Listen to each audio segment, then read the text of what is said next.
Still working on the work truck. This will be part 3. Fired it up after putting two new plugs in, 6 and 8, switching the coils.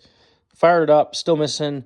So I rechecked my OBD2 reader, and it's actually P3030, whatever it is, number 3. So that actually leads me to realize that when I moved this one to there, that maybe that coil is the problem. So went and picked up a new coil. Here's our part number there. That's about 60 bucks. Got new plug wires. That was about 60 bucks. Here's our plugs we're putting in. So I'm going to put in the new coil right here and new plug wires, and also pull this plug and see if that plug is damaged because of that coil. That'll tell me if that's what caused that spark plug as well. So wish me luck.